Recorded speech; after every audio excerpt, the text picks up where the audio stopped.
I didn't say a word. That was the hardest part. Not yelling, not asking questions, not begging her to choose me. Just quiet. The night she told me, I absorbed every detail. Her eyes weren't familiar anymore. They held guilt, yes, but also a coldness, like she had left days before and was only now informing me. My heart wasn't ready.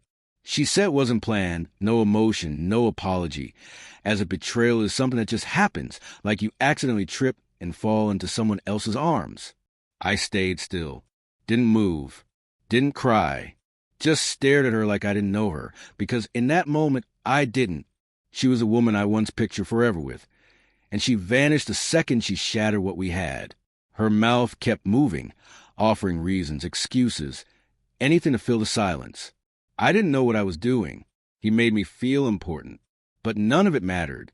I had seen her every day, listened, stayed, loved her through every storm, and still, she chose someone else.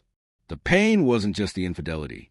It was how easily she walked away, like our memories were a burden, like I was a story she regretted telling. When she asked if we could still be friends, I finally spoke. I hope he was worth it. Then I walked away. No dramatic exit, no revenge, just silence. And that silence stayed with me long after the door closed. Because real heartbreak isn't always loud.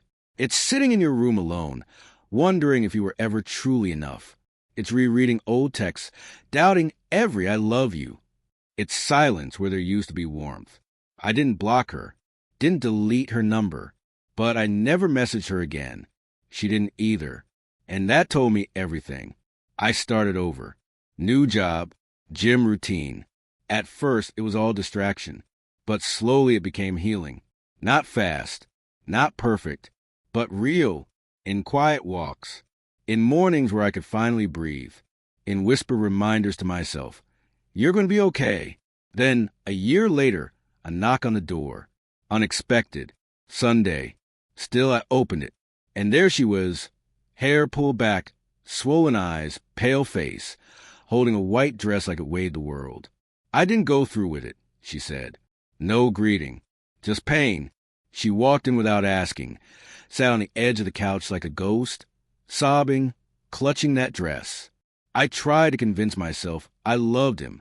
I kept thinking it would work, but I couldn't do it, because I never stopped thinking about you. Her voice cracked. I lost you, and I deserved to, but I couldn't erase what we had. I sat frozen, wanted to tell her to leave, wanted to remind her of the nights I bled in silence, wishing I could hate her, but I didn't. She asked, do you hate me? I looked at her and said, no, I just learned how to live without you. And that's what scares you, isn't it? She nodded. I don't want you back. I just needed you to know I broke the one real thing in my life. She stood, placed the dress on the table, gentle, like an offering, said goodbye, a true goodbye. And when the door closed this time, I didn't break, because I was no longer the man who needed her to feel whole. That night, I sat in the same room, looked at the dress, not with longing but with clarity. She came back with tears and a dress. But I had already found something stronger, peace that didn't depend on someone else. I don't know where she is now. Don't know if that dress ever saw another aisle.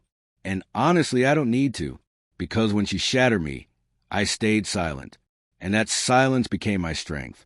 Some apologies come too late, and sometimes you don't look back.